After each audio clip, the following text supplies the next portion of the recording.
What's going on, guys? Welcome back to another episode of the RPO College Football Podcast, featured by Inside the Hashes. Thank you guys so much for being here. I'm your home host, Jerome Jones. I'm here with the man, the myth, the legend, Mr. Ray Roberts. How you doing, sir? I'm good, Drum. How are you? I'm doing great, man. I'm excited because obviously 2 weeks away, NFL draft. Well, 15 days. Yeah, a little over 2 weeks. 2 weeks in a day. 2 weeks. It's fine. No, actually, 2 weeks in a day.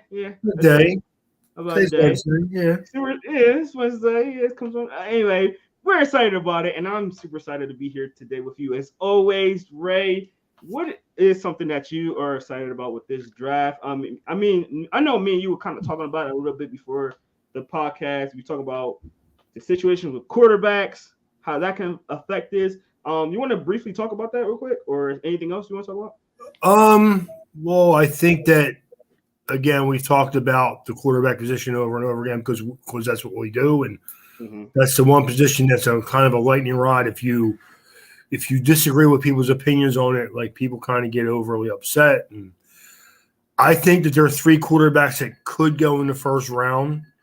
I don't necessarily think there's more than one or two that should go in the first round. And I think that, but somebody's going to overdraft at least two of these guys. I know they are, and hopefully it works out for them. But I would have my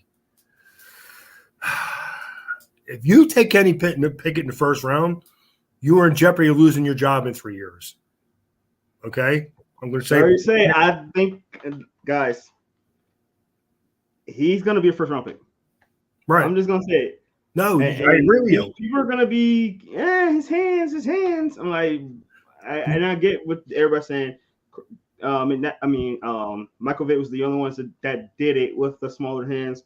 I get the narrative. I get it. But, man, you need to stop looking at his hands and look at his play. I mean, you gotta. For me, I can't just be like, oh, he got small hands, he's going to be terrible, when he didn't show signs of being terrible in the sense of having small hands. Now, if you want to talk about his accuracy sometimes, or he being a one-hit wonder sometimes, decision-making sometimes, give me that. But if you just straight up say he got small hands, that's the part where I have problems with it. But I do predict, and I've been saying this before, if there's no no quarterback movement before the draft, I think there's going to be 3 or 4 quarterbacks in the first round, just because how the nature of the NFL is. People are going to panic for this position. It's going to happen. It happens every year. We always get surprised by it. I mean, we have Blake Bortles going in top 5. I mean, come on, Ray. I mean, no offense to anybody, but we have Blake Bortles going in top 5. So Blake Bortles was a plus athlete. I give you that. Yeah, so, who had a strong arm. Yeah, who just could not read defenses. Put it how it is. I mean, could not read defenses. But I'd rather have somebody that can read defenses, but have less athletic ability. So I agree with that, but you say that the small hands is not a big deal, and then you bring up one person, Michael Vick, who did fumble a lot, even though the difference is Michael Vick, if you blink your eyes, he'd run by you. Kenny Pickett can't run by you, let alone NFL players. Definitely. Okay, man. Well, if you got that's one, and Dante Culpepper was a very good football player who also had small hands. The only problem with him is he fumbled a lot.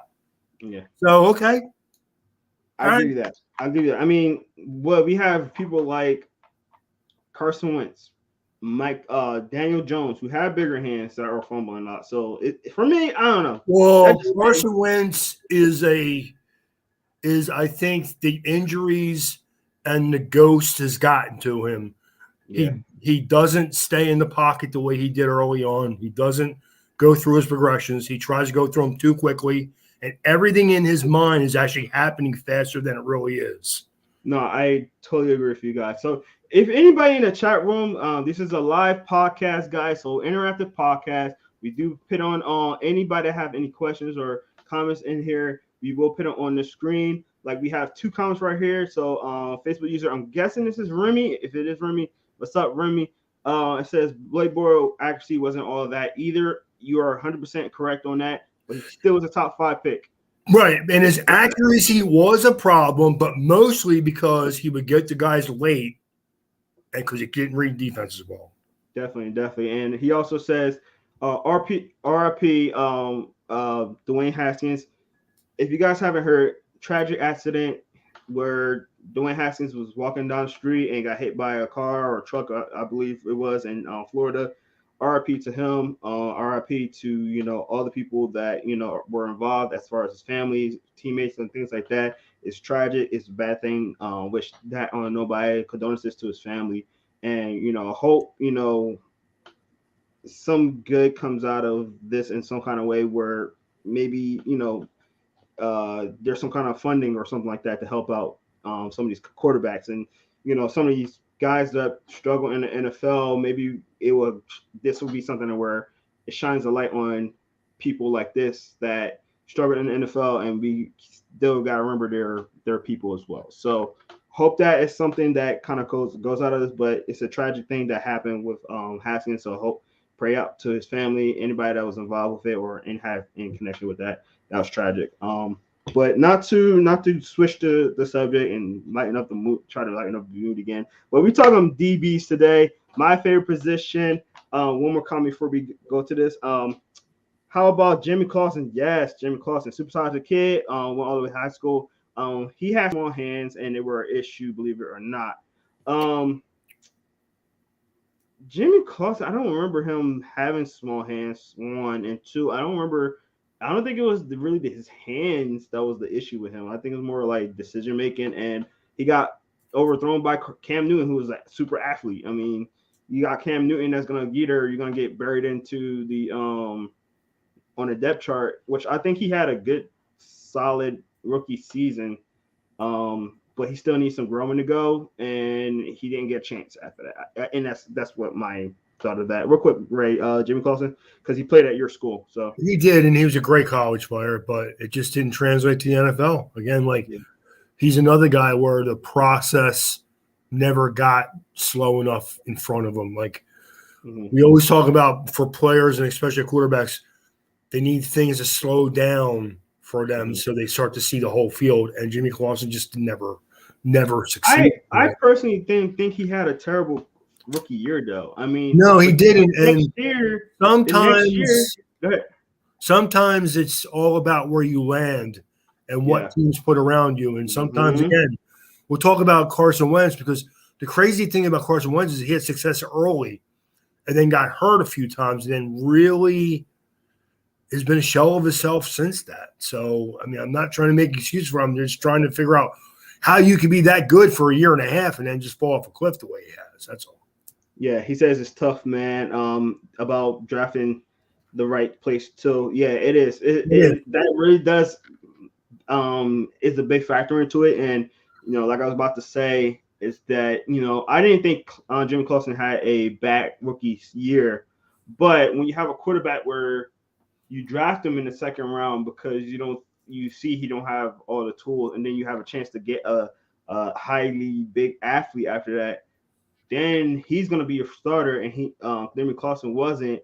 It's kind of tough mentally for a quarterback to be like, I'm going to still stick it out and win this job when this guy was first overall, and there's a reason why they picked him over you.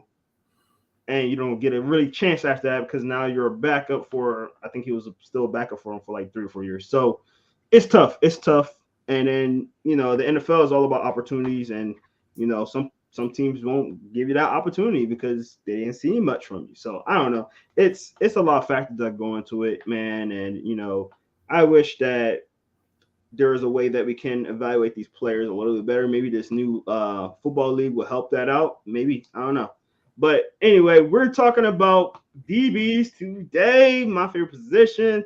I played DB when I was playing semi-pro, so I really have a close heart to this. Ray, well, I don't know if you can tell by his face, but he don't really care. But we're going to talk about the top DBs today, and we're going to start off with the corners. Top 5 cornerbacks in this year's draft. So we're going to go from 1, 2, 3, 4, 5, or the opposite way, rather. And we're going to tell you who we got on our list, who we have on our top 5. So, Ray, I'm going to give you the pleasure of starting us off. Number 5, who is your number 5 cornerback in this year's draft? Trent McDuffie from Washington. Ooh. Okay. Good ball skills, good speed. Even though he's only 5'10", he has fairly long arms, plays with some physicality, which for most of the guys I have here will be a reoccurring theme because, I like corners that can also tackle. So I think most of the guys I have up here are good at that and the good cover ability. And I say this every time. It's not that I don't value defensive backs. If I build up in my front seven, my defensive backs are going to have to be great. That's all. What was the saying you had, right? Oh, you can shake a tree, man. Off a tree. Shake a 7-round tree and one will come falling out if you do your homework the right way. No, man, stop it. No, but and my counter argument with him every year is that if you look in the league, the top cornerbacks in the league are always first-round picks. Richard. Yeah, I watched one first-round pick get torched in the Super Bowl. Supposedly the best in the league. I mean, it's gonna happen. You think quarterbacks are not gonna throw an interception? You think running backs are not gonna fumble? You think linemen are gonna? I think that you shouldn't give up an 80-yard touchdown in 3 straight playoffs games in a row if you're an elite cornerback. But again, I guess I'm asking for too much. Guys making $20 million a year. Nobody can make mistakes in the NFL. All right, you can make mistakes, just not 80-yard ones. Anyway, I think before I give you my 5th guy, I think that I respect cornerbacks the most. Yes, I played it as well, but one, you're running backwards against the most athletic players on the field. You have to guess what they're doing backwards. Then you have to have top speed to keep up with them. And when you get a big play like Ray's talking about, everybody sees it. So, toughest, I think, is the most underrated, most tough position other than quarterback. Maybe offensive lineman as well. Maybe. It's kind of close. But anyway, my number 5 guy before I hurt Ray's feelings. No, because I would say the most underrated players on the defense are linebackers. Most undervalued also to go with it. Undervalued, definitely. Okay. Definitely undervalued. Okay. Anyway, my number 5 guy is gonna be Elam from Florida. I got him at number 5 simply because I want to see him do a little bit better in coverage. But he's very athletic. He's very, he got very good skills. He got ball skills. He got all of that. But he seems to get caught up sometimes. So I feel like if you get coached really well, and I think this is really a coaching thing rather than he can't do it or this is not, and put him in the right scheme, I think you're going to have a really good corner. But he's going to have to get some development into what he's doing.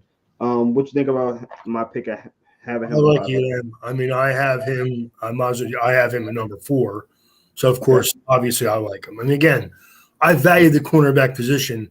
I just don't overvalue it because I don't think unless they're truly elite, I'm going to take them in the first round. If I have a choice between a number, say I have a grade point system of 1 to 10. If I have a 7.5 on a corner and a 7.5 on an offense or a defensive lineman, I'm taking the offensive or defensive lineman first. That's all. Definitely. I know. I'm the same way. I'll do the same exact thing, Ray. I'm not gonna lie. Even though that's my position, I will pick the defensive line. There's a reason why, as the saying goes, you win in the trenches. That's all. Yeah, I agree. So since you revealed your number 4, I'm giving you my number 4, which is actually the reverse of what you got. I got Trent Mcduffie right here. Simple reason is that I think he's slightly better than Elam. You can go tick and tack with either one of them. I think they're very close in rating anyway. But Trent is a little bit smaller. I believe he's either 5'10" or 5'11". He's not super 5'10" small. and a half-ish, 5'10", something like that. He's not super small. I mean, in the NFL, back in the day, NFL, all these guys were like 5'9" half the time. So that's not a big problem with me. And he's actually a really good tackler. He is. My thing is that I want to see him be able to do a little bit more with press. He is a smaller guy, so yeah. But I think he's a really good corner, and I would like him in. I think he's a first rounder. He could be late in the first round. A lot of people keep pinning him like around 10 to 15 range. Not sure about that. There's a lot of other players. And yeah, right. I keep seeing it. It's driving me crazy. People fall in love with Trent McDuffie. Yo, man. I wouldn't put him there late first round. I'll say, yeah, okay, there you go. But I think my top 3 guys are all first round players. Now, if you need a corner and you take Elam or McDuffie at the end of the first round, I'd be like, I wouldn't do that. But if you need a corner, go ahead and do it. But also, we got to say about this is a really deep draft for corners this year. Yeah. So if you don't need that primo guy that you want to play like year one or maybe the middle of the season, I would wait until the second or third round. I would. If you have a primo guy in there already and you can pair him up with another guy, this is the draft for you. Eagles. So correct. I mean, obviously, yes. I mean, you mean Jerome? You're always saying like, who is the one that keeps telling the Eagles are going to draft a corner in the first round? Who keeps telling you that? Everybody. Yeah. So I mean, and me too. Like I think the Eagles need at corner warrants them taking one in the middle of the first round because any one of the first 3 guys that I have here are legitimate. I'm not going to say shut down corners because I hate that term. I'm going to say guys that are good ball defenders and could start probably from week 1 with a strong training camp. I do. I agree, especially if. And I think go ahead. No, I was going to say even if you are our team that has somebody like a Darius Slay where he can come in and teach him up for 2 years and then slide him into our first spot. Correct. And that's the perfect thing for the Eagles, But if you want somebody that's just going to be a number 2 and then you figure out whatever is later, I wouldn't be mad at that either. It depends on how the board looks. I mean, I would love the Eagles get my number 1 guy on this chart, which I'm not going to say the name yet, but I would love for that to happen. But if it doesn't happen, I'm not going to be totally upset because we have a guy in place and I think he's going to be good for 2-3 years still. But that's me. All right, Ray, let's get to your number 3 guy. Who you got there? I have Dirk Stingley from LSU at number 3. Yep. I mean, early in the year, I had him at 1, but he struggled this year, has been injured, and I'm more worried about the injuries than I am about him struggling. Mm-hmm. I think because he was hurt a little bit, and he never really got his feet back underneath of him. Mm-hmm. But again, I think Dirk Stingley, his ball skills are ridiculous. And he was been like one of the best corners in the league for like 3 seasons now. But he did struggle a little bit this year with injuries and dead eyes for a little while. It looked like not believing what he was seeing almost sometimes. Like 2 years ago, 3 years ago, that was a strength for him. Like if you threw the wrong ball, he was picking it off, man, or he was going to be right there. This year, he didn't seem to, didn't play quite as well. But again, a first round talent. And a ball hawk, so I would take him in the first round. I would. Yeah, I got Stingley at 3 as well. And the same thing with you, right? He was my number 1 guy for a while, and just kind of seeing him get injured, his fallout. I mean, this kid, he was one of the guys that we were trying to get an interview with in a high school level. We knew about him for a while. He was probably a junior when. I really discovered him, and just watching him, seeing him at the All-American game, just balling out. He was like, oh man, he's gonna be good. He went to LSU, played as a true freshman, and I thought, oh yeah, he's gonna be good. He's gonna have some growing pains.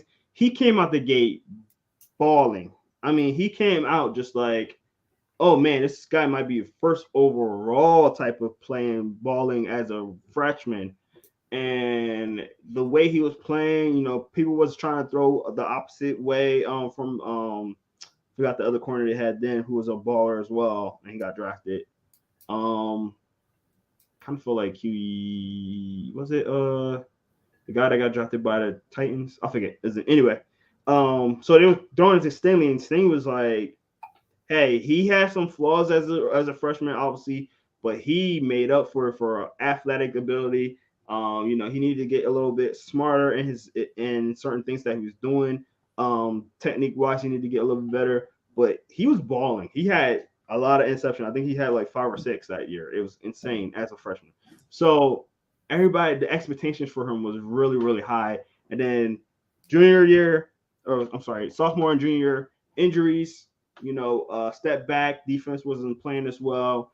It was the year after the championship game, so there was a lot of turnover from a lot of players going to the NFL and things like that. So it was a difference between his play, but he's still, I think, athletically, like you said, right, still a top corner. I think he can really still play. It's just about the injuries. It's really about the injuries, right? And kind of like, and I don't want to keep talking about Carson Wentz or the quarterbacks, but kind of like a Carson Wentz situation where you get injured, are you still the same player before your injury? And that's the part I worry about with Stingley. I mean, again, I do have the concerns that you have, but I just think that he's been such a talented player for like 2.5 years. I mean, I don't want to just give up on him now. And, and like you said, it looked like 3 years ago, like this could be a top 5 pick. Now, if you get him in the middle of the first round, maybe you get a steal if he gets back fully healthy. So that's all. Yeah. So he's one of the most intriguing cornerbacks in this draft for sure. I mean, by far, because you don't know which one you're gonna get. You're gonna get the early on Stingley or the later Stingley. We'll see how that goes. But I'm rooting for him. I really do. I've been, like I said, I'm keeping an eye on him for years now, and I really hope that he turns out really well. Ray, number 2, who you got? I have Andrew Booth from Clemson at number 2. Again, a really, really, really good football player, man. I mean, I thought about putting him at number 1. The only reason I didn't is because I think my number 1 is a little more physical than he is. But both of my 2 and my number 1 guy are both first-round talents, probably maybe top 10 first-round talents. So yeah. I got the same guy, Ray. Number 2, Andrew Booth. I just think it's weird because people are forgetting about him for whatever reason in these mock drafts. I mean, they have some guys like Trent McDuffie getting drafted before him. I'm just like, that's a mistake. That is a mistake. That's a huge mistake, actually. That's okay. This guy had 5 interceptions in the last 2 years, which is good for a corner. On a team that struggled last year, he was one of the bright spots. I mean, that defense is still good, but like he was a baller out there, and his length, his speed. I mean, there's not much you can ask for outside of a cornerback like that, and especially if the Eagles draft him, I'll be happy. I mean, him on the opposite side of Darius Slay, I have nothing to worry about. I really don't. So go ahead, keep sleeping on. Let the Eagles draft him. That's the thing, and the one move the Eagles did is they got Haskins, the outside linebacker, who's going to probably. They're going to want to let loose. If you can have 2 corners out there that can play man coverage as much as you want them to, that's the one thing that with Miami's defensive line, their front 7, they can blitz from anywhere because they do have 2 of the best corners in the league. So I mean, again, we always kid about like, man, I know Xavier Howard and Byron Jones are excellent football players and they absolutely help my defense, but neither one of them guys are first round talents either. So it's all good. Definitely. All right, and number 1, I'm guessing is the Sauce. Yes, sir. Ahmad Garner Jr. Yes, sir. Yeah, right. Tell me a little bit about him. Probably the best cornerback in college football for the last year and a half. A really, really excellent football player. Could play press, could play zone, and I hate zone coverage, but can play press. Can play zone, has great hips, has good long body, long arms. Again, to me, he's a top 10 talent. Now, if you take him in the top 5, I honestly don't have a problem with that because this guy can do whatever you want him to do on the football field. There's no question about that. And like the crazy thing about it is Kobe Bryant, his teammate, won the award as the top college cornerback this year. You know why? Because no one throws at Gardner's way. They only throw at Kobe Bryant. And that's not – Kobe Bryant's a good football player. But Sauce Gardner, I'm like Gardner, dude. The kid's a stud. He's really – again, if somebody took him in the top 5, I would be like, yo, man, that's a good football player for 10 years. So you're good. I'm going to say this. I think this is important for cornerbacks, and I won't ever say this for any other position. Even I won't even say this for wide receivers. Swag, confidence. Two things that he has. The man's name is Sauce. They call him Sauce. There's a reason for that. He got the sauce. He's Sauce Gardner is a beast. Gave up. You know how many touchdowns he gave up this year, Ray? None. 0. Gave up one last year. You tell me this. 2 years, he gave up one touchdown. 2 years, one touchdown. You Correct. tell me that with and last year it was the second game of the year, and then give up one for 21 more games after that. Yep. Yeah, again, for the last year and a half, this kid has been not only the best cornerback in football, a top 10 college football player in the country for the last year and a half, dude. Correct. He got the size, he got the length, he got the speed. I mean, he's physical. I love that about corners. I mean, I had to develop into a physical corner myself. So I love when corners can be physical, get in your face, don't let you throw you off your routes. That's Sauce to a T, and I love Sauce. That's why he's my number one guy.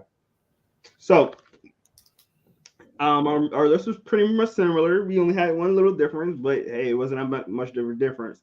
So let's see if you can get something different on these next two categories. So we're gonna go with cornerback sleepers. So some guys that are sleepers, people are not talking about enough. They could be from big school, small school, whatever. Ray, who's your sleeper? I have two of them. I have Tariq Woolen from UTSA, a 6'4", 205 hybrid tweener type kid who I think could be. He's a developmental kid, obviously, but I think once you get 10 pounds on him, he could truly be that guy that you could probably play between corner, slot, maybe free safety, do a lot of different things in your back end of your defense. And a Caleb Evans from Missouri, who I like, who's, again, 6'2", long kid with good top-end speed, good football player. And I honestly think, Jerome, that, like I've said it before, and I'll say it again, this is a deep, deep cornerback class. Correct. My sleeper is the same guy you got, Tariq Woolen. Okay. A guy that extremely fast. His arms are long, and I'll say this about corners: like that is such a disadvantage that they have against wide receivers, because you can throw them off their routes. You can, give them that arm a little bit to get the separation or slow them down on their routes. You can get a little leeway on pushing them a little bit, because your arms are longer. When your arms are shorter and you're pushing them, it's gonna be kind of obvious. When you have the longer arms, you can trail them like that and run with them and feel where they're about to go even more. So a guy with that long of arms and that kind of speed, that is dangerous. Now he is a little bit developmental. Went to a small school, UTSA. But we got to see him at the Senior Bowl, and I'm 6 foot tall, man. And when I looked at him, I was like, he's 6'4" or more, because this man looked tall. He looks taller than he is, man. He's just a real long guy, and we got to interview him down there. So hopefully that interview will be out really soon. But yeah, he's a good kid. I think he's gonna be somebody that have a lot of fire under him, and he's very, very, very anxious to play, man. He loves playing the game. He loves the game of football, and you could tell that with him. So I think that he's a kid that can help you out on special teams right away. If you really want him to do that for you, he can do that. But again, and I think it's just he has the ability. It's going to be to, again, mentally have things slow down to where he gets a feel to where he's going to go instead of overthinking everything. That's all. Definitely. All right, let's get to our next category. Small school quarterbacks, a guy that goes to a small school that many people may not know about. But Ray, we want to give him that shine. Who you got today? Again, two of these guys too, and both guys will probably play in the slot right away. And one is Sean Jolly from Appalachian State, who's 5'9", 180 pounds. And the other one is Marcus Jones from Houston, who's 5'8", 174. I think both of these guys, you could start them out playing in the slot. I think Jolly could probably do some things outside for you. I think Marcus Jones will be primarily a slot guy. I think that's what is going to be his niche when he gets into the NFL. But a good athlete, even though he's only 5'8", he has longer arms for a guy who's 5'8". kind of like Dante Samuel, who was a short guy but had kind of like longer arms for a shorter guy. So yeah, I like both of these guys. And again, I think these guys will be taken like 5th round. Mm-hmm. And if they're there, man, and you can get them, be well worth your time for sure. So I got a guy. I actually thought you was gonna say his name because the school that you said, but my guy is a small school guy. We got to interview him from Inside the Hashes. He went to Senior Bowl, which I was actually shocked. You know, Jim Nagy does a great job scouting because when I discovered him, I was like, oh, I found the gem. Obviously, Jim Nagy ahead of me, and he's seen him till he got him at the Senior Bowl, which is great. Another long guy, another speed guy. I got Zion McColeman from Sam Houston. So Sam Houston. Yeah. A small school guy. And I think he dominated at his school. I mean, obviously there's lower competition, but he dominated while he was there. He looked really good at the Senior Bowl. I mean, he didn't disappoint me at all at the Senior Bowl. Obviously there's still things that he need to work on, obviously, but I think with that speed that he showed, I think he was a 4.34, if I'm not mistaken. That's speedy. But for some reason, Ray, and tell me if I'm wrong on this, but for some reason, I want to pick him at safety for some reason. Like, he screams safety to me. I don't know why. I think because he doesn't seem to have great front and top speed, but he does have nice hips where you can see him going either way. And sometimes that means you're more destined to play either in the slot or maybe it's free safety. Yeah, right. I really think, like, if a team thinks about having him at safety, I think they should do it and draft him as a safety because I feel like he got I think he will be a fine cornerback, but I think he can be a really good to great cornerback or really good to great safety if you put him there and allow him to develop there and learn how to play there. I think he will be excellent, right? I have a feeling like I'm praying that NFL team would look at him as a safety and put him at safety because I would love him at that position, right? Yeah. But right now he's listed as a cornerback, so he's my cornerback right now. So, so speaking of safeties, we're gonna jump right into safeties. Our top 5 safeties of 2022 draft. Ray, you start us off. Who you got at number 5? I have Jalen Petrie from Baylor at number 5, man. Plays bigger than his size, makes plays all over the field, good strong tackler. He's someone who, like, I hear a lot of buzz about people who are starting to really see that this kid's a really good football player. So, you know. I laugh because I have him at number 5 as well. There you go. Yeah, an underrated guy coming out of Baylor. One of the best Baylor players on our defense, honestly. I think he can play either safe, free or strong. He got that ability. He showed a lot at the Senior Bowl. He's probably one of the better safeties, if I'm not mistaken. I think he was the best safety at the Senior Bowl. Plays really well. Got good instincts. Willing tackler. I like him a lot. I do see some limitations to him a little bit. Like he's not the most athletic guy. I'll definitely say that. But he's a guy that you can really develop him into a good player, and he'll be serviceable for you. He kind of, I'm not gonna say he reminds me of him, but I think he can have a career like well, I'm blanking on his name.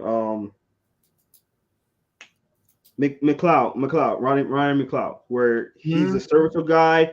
You don't hear much about him, but he plays really good and can stay on a team for a long time. He gave me that kind of vibes. Now I'm not comparing him as a player, but he gave me those vibes as a guy that can play that kind of role in NFL where he's a long starter, but still be consistent in there, but won't be the guy, a flashy guy, or somebody that always get the name out there. I think he'll be better if you play him in the box than he would be playing free safety, of course. But I do think that you could do some things. You can mix some coverages with him because he does seem to have really good instincts. So yeah. He's more of a cover 2 kind of safety, though. He is for sure. No, I would not play any. I don't know if I would play any of these guys as a single high. Maybe 2, and then one of my guys that I have at as a sleeper later on. Again, it's a guy who played at a fairly big school who I think could maybe be one of the best free safeties in this whole draft. So, but I am a big fan of. And I value the safety position because I think these guys that play in the middle of the field have to be physical because if not, they'll get their bell rung every once in a while. So 100%. Number 4, who you got, Ray? Jalen Brisker from Penn State. Again, a guy who plays with better instincts and true cover ability as far as being super athletic, but a kid who's a willing tackler and makes plays. So again, not a true free safety, not only an in-the-box safety, kind of like Petrie, but a good football player, and I think a guy that I would be more comfortable taking either one of these guys in like the end of the second, early third round. So, okay. I got Lewis Seen from Georgia. I mean, I'm always a little bit with the Georgia guys. I'm always a little just slightly lower than most people are with because it's such a good defense, and especially that defensive line. There's not much you need to do back there, so I kind of hold a little bit of caution with that. But he's a very athletic guy. He's very fast. I think you can do a lot of good things with Seen. I have him at 4 because my number 3 guy. Well, I'll talk about him in a little bit. But what do you think about me having Seen right there at 4, Ray? No, I'll start with this. He's my number 3 guy. Okay. I'm a big fan of Lewis Seen. I honestly think he was probably the second best player on Georgia's defense this year. And contrary to what people know and think they know about the defensive tackle from Georgia and the other outside linebacker who's really good, who we covered last week, Lewis Seen led Georgia in tackles this year. He did. So, I mean, that tells you about his versatility, about his nose for the football. The kid's a good football player. And I'll be honest with you, I wouldn't be surprised if he's the best player in Georgia's defense when it comes to all said and done. Okay. I don't disagree with that at all, Ray. My number 3 guy is actually your number 4 guy. So we got him flip. I got Brisker. And the reason why I have Brisker, because although, like you said, Sheen, number 1 tackler on that defense, and he was surrounded by a lot of talent. Brisker, I like Brisker because he was the playmaker. He's a playmaker. And I like playmakers in the back end because you're the last line of defense. If you make a play, that means that you stopped a big play, basically. And he's a big playmaker. He got a good nose for the football. He's always around the football. And I think that he, with a little bit more development, he can become a really, really good safety. I think he can be really good safety, especially in the right scheme and the right fit team. And it has to be that, honestly. And that's why I don't have him higher, because I think he needs to be on the right team. But I think if he does land on the right team, he's going to be a problem. I really do think that. I'm praying that he don't go on the Steelers. Oh, my God. I'm seeing that. I'm praying he don't go to the Steelers. It wouldn't be surprising, would it? I think Brisker's a good football player too. I do. So I mean, I have him at 4. Obviously, I still think he's a good football player. I don't know. There's only one safety I think that should definitely go in the first round. But my top 2 maybe will. But after that, anywhere after the middle of the 3rd round, you could see Seen, Brisker, and Petrie all go like anywhere after the middle of the 2nd round. So definitely. So Ray, we got our top 2 guys, and I feel like our top 2 guys is both for our guys. They are. I think we got the same 2 guys. So Ray, number 2, who you got? I have Daxton Hill from Michigan. Yes, sir. Again, athletic guy who makes plays all over the field, good tackler, good cover guy. I think he can be a free safety, but I think as a 2-high safety, he'd be better because this way you can take advantage of his ability to come up and tackle also.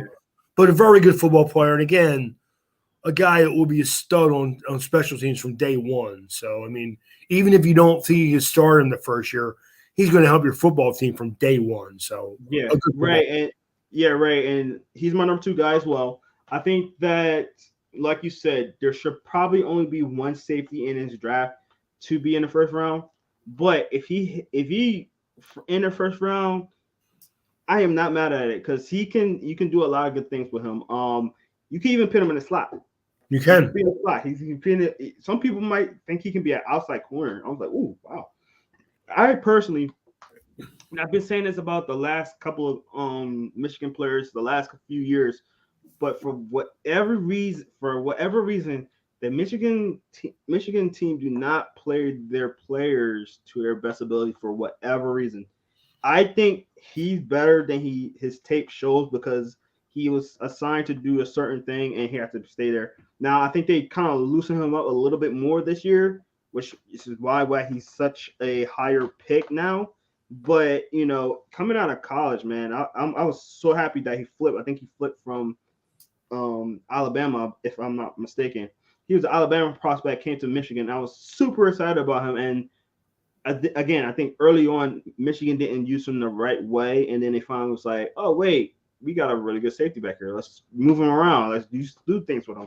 And they finally got that what I've been hoping for out of him the years before. He got it last year. So and it wasn't that he was bad the years before. It's just that they didn't. I don't think they utilized him enough. So for whatever reason, Michigan always underutilized certain players for whatever reason, and I think these guys are going to be better pros, and I think Daxton Hill's that guy. I really do. So, I agree with you, Jerome. Here's the thing. I think that I'm going to just start off with Kyle Hamilton as my number one safety. Yes. Obviously, he's a top 5 or 10 football player in the whole draft.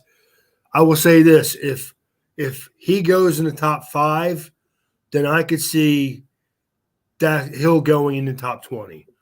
If I have seen some people where they move Hamilton out to pick 10 or 11. If that happens, then I think Hill will go 20 to 25. I think the earlier, like with running backs and safeties, like the earlier the guys get picked, the more they kind of just grab the guys. The other ones get pushed up a little bit. Correct.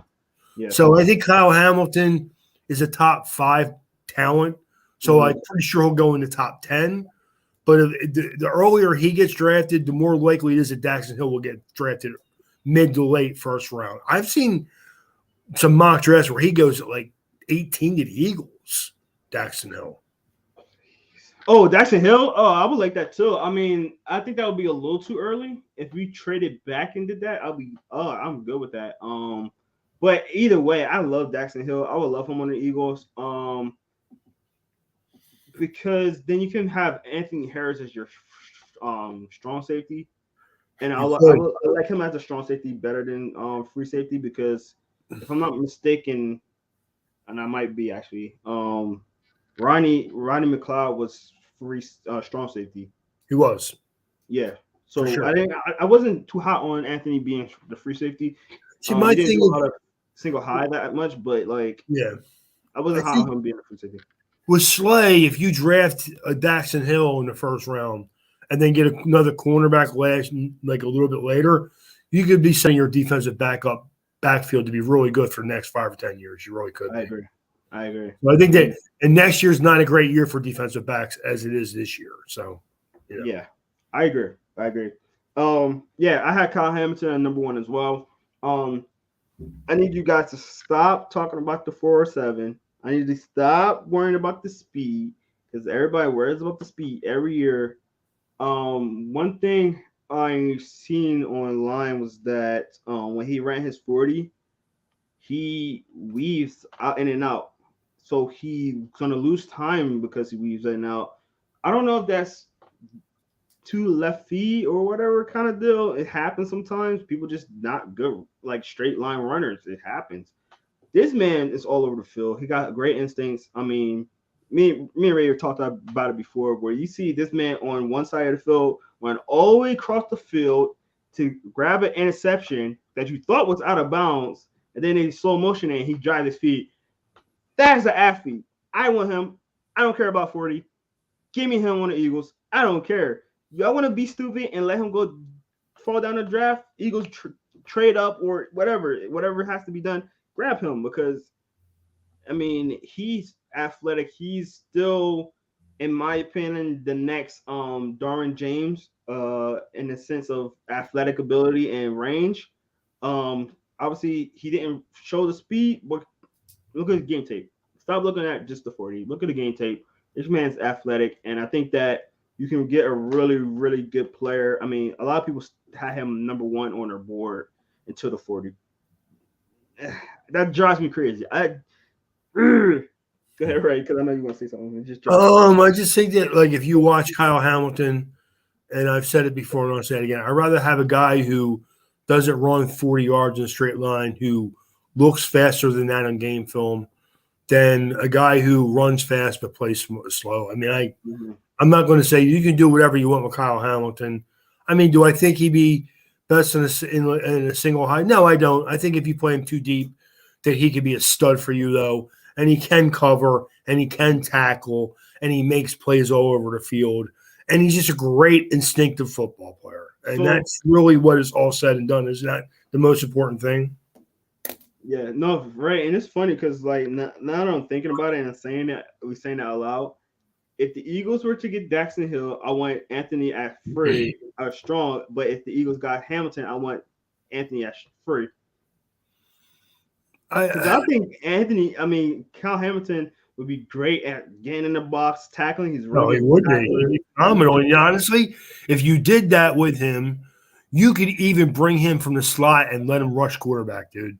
Yep. He's that good of a football player. He really is. Like, man, Jerome, I don't build up Notre Dame guys. If anything, I'm more critical of those guys than I am anybody on the football field because they are my guys, but they disappoint me when they're not that good. I watched Kyle Hamilton play for the last 2 years, and he was the best player on my defense for 2 years.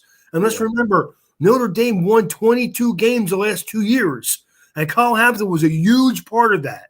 Mm-hmm. So let's not lose focus on that first and foremost, because in the end, you're giving congratulations or you're giving fault for winning and losing games, right?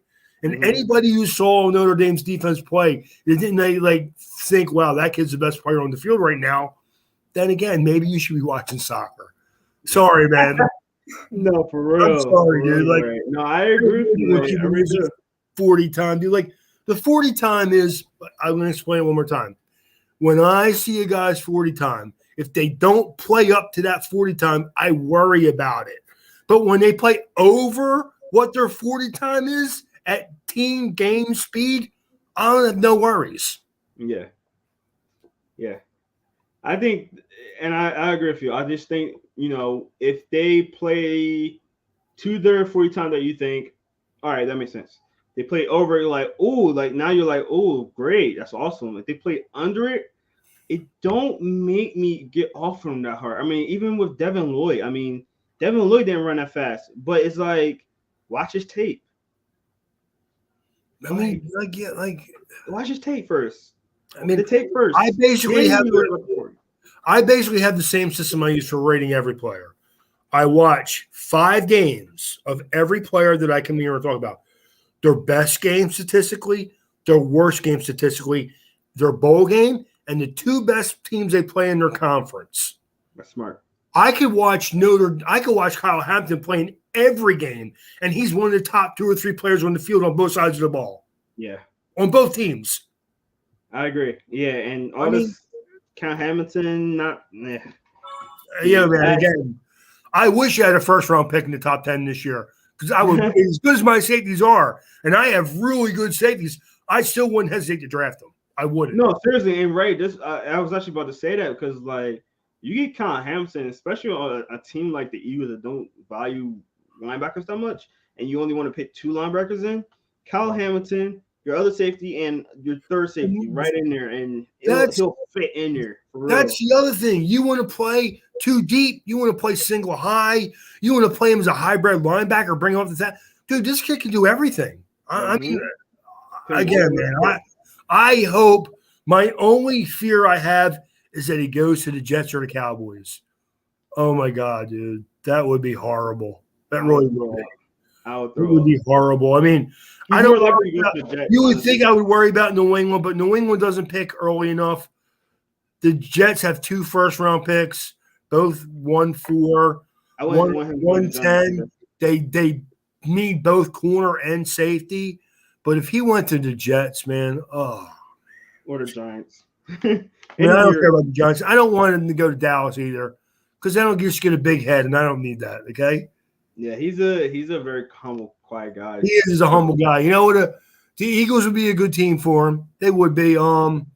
Pittsburgh playing with the other safeties they have, he would be phenomenal in that defense. Him and Minka on the same team, man. Wow. There would be no middle of the field left. It would be all over for the team. You wouldn't be able to run the ball. You wouldn't be able to throw the ball. Yeah. It would be all over, man. Like, and I'm trying to just go with teams that need defensive backs, need safeties. I mean, Houston could draft every position on the team, on the field. They need everything. So I can't go by them.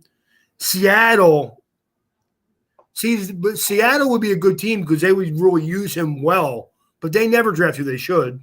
So who knows who they're going to take? You know what I mean? So definitely, yeah. You want to hear a funny story? So I just recently seen an interview with Colin Hamilton on a podcast, which I can't name right now because not that I don't want to, I just can't remember the name of the podcast. Right. But he was on the podcast and he was dissecting the Super Bowl touchdown by Cooper Kupp. And he's literally the only person that can make me feel for Eli Apple. He made me feel for Eli Apple. And I despise that kid. I do not like Eli Apple at all. You better hope somebody don't hear you say that, man. But he made me feel for him because he the way he dissected that play where he's like the way he you guys gotta watch it. If you watching this right now, go look up Kyle Hamilton breaking down the Super Bowl play. It's a good read just to listen to his intellect. And he plays safety. He's talking about intellect as far as he thinking don't give up the slant. You can't give up the slant. You can't give the slant. Just because how the other Super Bowl was, and he was talking about how he was thinking about that before the play, and Eli Apple actually made the right play in his mind, but Cooper Kupp set him up so badly that he just destroyed it. I actually felt for Eli Apple at that moment. I know, Ray. I know what you're gonna say, but are you an Eli Apple fan? He broke it down really well, and I thought that was. Are you an Apple fan? No. You think he's good? No. Why would you say Cincinnati should have re-signed him? No. Why would you say that? Well, I remarked on Twitter that was stupid money, and some guy blasted me for 3 days. Really? Literally said to me, you didn't even watch Cincinnati play all year, and then you're making remarks like that. I'm like, no, I only watch him in the games that matter, and he's not good. Okay, buddy? Man. Anyway. Yeah, exactly. He's not good. I'm gonna step off because I can say some things about that, but I'm not going to on this podcast. Let's get to it. I don't even argue with people like that anymore. I mean, I hear you, Ray. He's been getting torched since he got in the league. Let's be real about it. Come on. They had to call him Burn Apple, okay? Because the guy gets torched, man. It's like the Eagles used to have a cornerback they used to call Toast because he got burned every time he got on the field. I remember his name. He was that bad, though. Dude, Apple. Eli Apple's bad, man. Bad. Okay. Yeah, definitely. All right, let's get to our sleepers. So sleepers, safety sleepers that we got on here. I know we're running a little long. We're not gonna get to our fits today, but let's talk about our sleepers in our.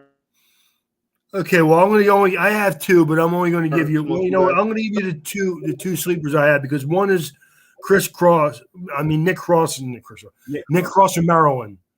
I think that Nick Cross could be like the best free safety or one of the best free safeties in this draft. I really thought hard about putting him in my top 5, but I left him out of it because he's not quite as physical as the other guys I have above him or ahead of him. But I think Nick Cross is a very good football player. And I like Yusuf Corker from Kentucky.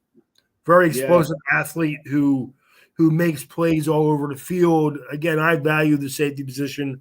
I think you need to be versatile as far as cover and tackle. So I think that they're very good football players. And they're my two guys. Again, I think Nick Cross is really good for Maryland. Yeah. Very good. No, so I agree. And I think I actually agree that Nick Cross is definitely a sleeper. I actually think Crawford, however you say his name. Corker. Croker, yeah, I like him as well, right? And those two guys I actually really thought about putting on my sleeper list. The reason why I got the two guys on my sleeper list though, because a little bit what I just said about Kyle Hamilton, like these two guys, sleeper and small school, these two guys are going to be a little bit more in the box, but they can be your sub linebackers in a sense. So that's why I have them on here. So I'm just gonna say them. My guy is Leon O'Neal Jr. from Texas A&M. I think that you can use him. Like he is a physical guy. I mean, he showed his physicality at the Senior Bowl this year. And I think that you have him in your box. I think he's going to be a really good guy that you can have on there. So that's why I have him as my sleeper. Ray, what do you think about him? I think that he is just a strong safety. I think he's a good, solid tackler. I worry about him in coverage, though. So, yeah, no, I give you that. That's why I have him as a sleeper. As far as like I said, I think if you use him the right way as an inbox safety, he'll be okay. But if you try to expand it more than that, I think that he'll have some problems in coverage. Yeah. Again, you can have. I feel like he's one of the guys that you can have line him up against like a tight end that's not like super athletic tight end. I think that if you played him as your third safety in like a 4-2 scheme, I think he'd be really good at that. Exactly. Exactly. And that's what I mean. Because a guy, and I'm kind of thinking the Eagles, because the Eagles do a lot of 4-2 sometimes. They do a lot of hybrid stuff. A lot of teams are doing that now. I mean, Miami plays a lot of 4-2. Really, sometimes you only see one linebacker on Miami. Sometimes they play 6 defensive backs. It's crazy what they do with their coverages. But it's exciting too. So it can be good and bad sometimes. Yeah, I agree. So, Ray, who you have your small school guy? I have Sterling Weatherford from Miami of Ohio, another 6'4", 220-pound kid who can cover tight ends. I don't know if I would play him in the slot right away, but he's a long, really athletic kid. And I have Joshua Williams from Fayette State, very good football player. Again, I'm trying to give you guys that their game film excited me, even though I didn't know a whole lot about him, before I was getting into rating the safeties. Wait, Ray, time out. Who's the last guy you just said? Joshua Williams for Fayetteville State. Joshua Williams, man. Ray, I'm gonna tell you, Ray. I think you stumped me on that one. 6'2", 195. Led the team in tackles and was second in interceptions on their team. Wow. Yeah. I'm gonna have to look him up because that is a guy I don't even know if I had him on my radar. Let's see. Wow, Ray, you got me on that one. Yeah, I didn't have him on my radar at all. He was at the senior. He was at the Senior Bowl. He was. He was. What's his name again? I think Joshua Williams. I think he got hurt after the first day, though. That might be why. I think he did. Okay, that makes sense. Yeah, because I'm really good at remember who's at the Senior Bowl, even if they don't play that much. So there was pretty sure he didn't play in the game at all. Yeah, I'm pretty sure there's a reason why I didn't play in the game, but I'm pretty sure he didn't play. But I mean, I just looked for a guy from smaller schools, and again, a 6'2", 195-pound, 200 kid who actually played some corner and then developed into a safety in his second year of college. So yeah, a guy I'm gonna have to go back and look at him now, Ray, before the Senior Bowl. I mean the draft starts, because you like I said, you stumped me on that one, Ray. All right, I'm gonna give you my small school guy, and again, same reason why I talk about Leon O'Neal.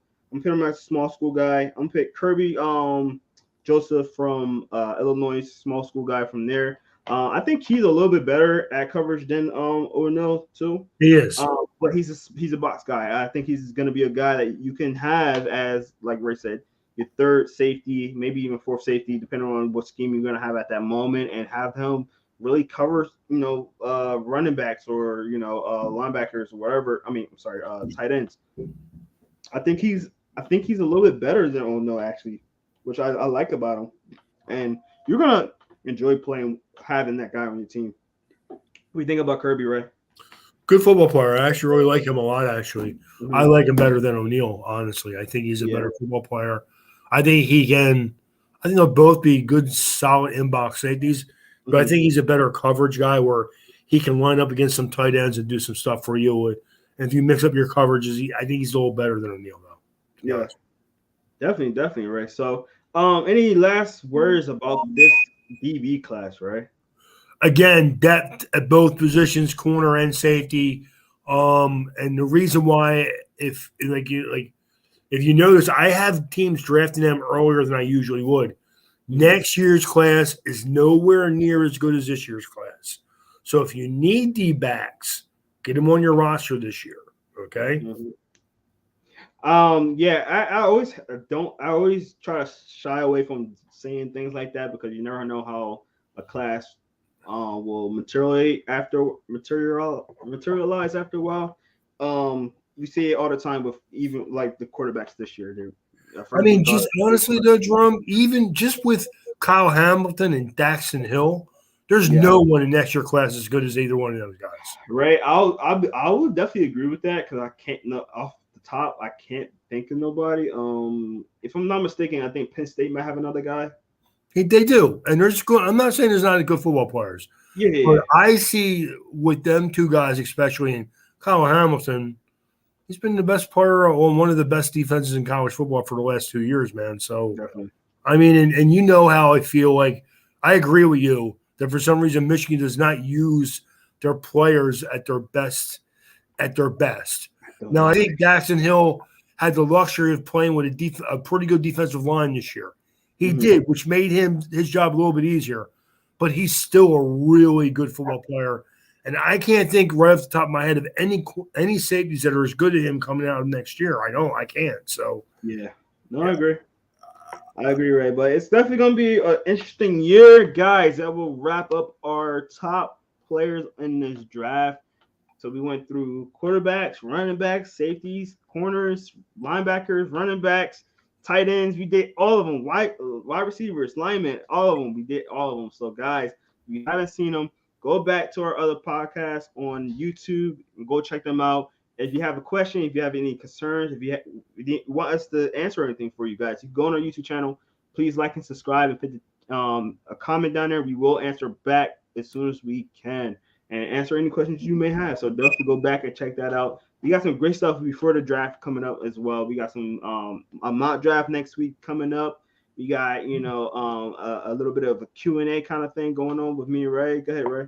I think next week we're going to go over team needs, right? And then we're going to do the mock draft the day before the draft. Yes. I'm sorry. So remember, like if anybody has any questions about who they may take or who we think they should take, or if you want to give us some feedback on who you think they should take, and maybe we'll talk about the opinions that we have on all these guys. I think next week's show should be fairly quicker than this one. Obviously quicker than the draft will be. Yeah. But we'll get back and forth between like hopefully us and some people online with us. Who do they think their team should take and who we think they should take? And it's always fun to see who's right and who's wrong. No, and I agree, Ray. And it's going to be very fun to have that kind of conversation, because, there's always different opinions. And, me and Ray, we agree a lot, but we have different opinions on a lot of stuff as well. Like cornerbacks is the best position in the NFL. But most overpaid position in the NFL. Oh my God, Ray. Anyway, we're not gonna get into this conversation again. But guys, thank you so much. You're talking about a guy who has $40 million invested in his cornerbacks over the next 2 years, dude, at least.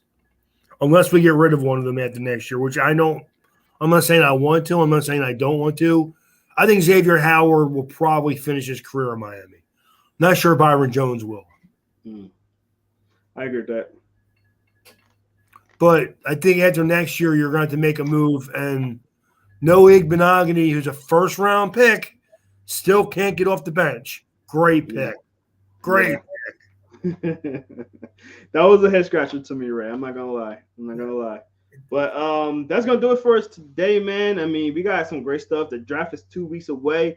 But keep it locked all season because we got some great stuff coming on. We're going to be talking about Some spring games that are going on right now. I mean, we haven't talked about spring games because obviously the draft is now, but we're gonna come back to some of the spring games. Talk about some of the positional battles that are going on in the NCAA right now. Talk some early draft players that can possibly come out. So you guys want us to keep it locked right here. Ray, you got anything you want to say? I got one more thing I'd like to say, and of course I'll remind everybody next week too. But anybody who is a Notre Dame fan out there, I will be at the Blue and Gold game at Notre Dame Stadium a week from this Saturday. I'm going out there this weekend with Ryan, and we'll be at the Blue and Gold game. Hopefully, get to see some guys sign, get to watch a little practice, have some good times, and nice. Hopefully we'll get some people commit to Notre Dame. We haven't talked about Dante Moore, man. We need to do that. Dante Moore? I don't know if I'm pretty sure you knew who that is. Mm-hmm. And anybody who doesn't know who he is, he's a Michigan kid who hopefully is going to commit to Notre Dame, which is how you should do it. So, yeah, I know who he is, right? I know who he is. As soon as you said it, I was like, he's gonna say something about that. Yeah, well, because he has not committed to anybody yet. Yeah. But I hear a lot of good things about him going to Notre Dame, and I will leave it at that. And there's a thing that Notre Dame does on the website where all the kids that come in, and for visits, no one's committed anywhere yet. We know that. But for visits, and they put them on the stage with the gold thing behind him and the gold bullion. Like, it's really cool. I'll have to find it on my phone one day and show it to everybody. It's very cool. So definitely. But yeah, guys, thank you so much for checking in with us. You got the Golden Domer and the Go Blue over here. I'm talking to you guys about all types of football. So we were definitely talking about some great college football stuff very, very soon. But make sure you go check us out on all the social medias, Inside the Hatches at Instagram, Facebook, and Twitter. Also, make sure you go check us out on Apple Podcasts, Google Podcasts, and Spotify, where you can find all our player interviews. We got some player interviews about to go up that are in the draft, so make sure you go check that out, Inside the Hatches. Also, make sure you go check out our YouTube channel because we do a lot of interviews. We got a lot of videos that have been going up the last couple of days, so go make sure you check that out on our YouTube channel. Like, subscribe, check out all our interviews that are on there. We got some great stuff. Got some great interviews. We got a special interview from a music artist. I'm not gonna say who it is. It's up there. So you want to go in there? Can you tell me what kind of music? It is rap. He's a rap artist. But we have a rap artist that we interviewed. So if you want to see who it is, go on our YouTube channel, like, subscribe, and hit that notification button so you know when we do drop those interviews, you can be the first ones to go see that. And like I said earlier, if you want to put in a comment, we can definitely put in. We definitely will reply back any questions you may have, anything you want to talk about. Definitely put it in our comment section on these channels or these podcasts, or even in the interviews. Definitely go check that out as well. So thank you guys for checking us out today. I'm your home host, Jerome Jones. We got my man Ray Roberts right over here. We can't wait to talk to you next week with our Q&A, and then we're gonna have our mock draft. So keep it locked with us on our RPO College Football Podcast. Make sure you go check out our sister, I'm calling them sister podcast, the Air It Out podcast as well. They're hilarious, they're fun, they're very entertaining. So make sure you go check that out as well. And that's usually on Thursdays at 6 p.m. Eastern time. So make sure you go check that out. Guys, once again, thank you so much. We hope you have a great day. Enjoy your football and stay blessed and stay humble. Peace.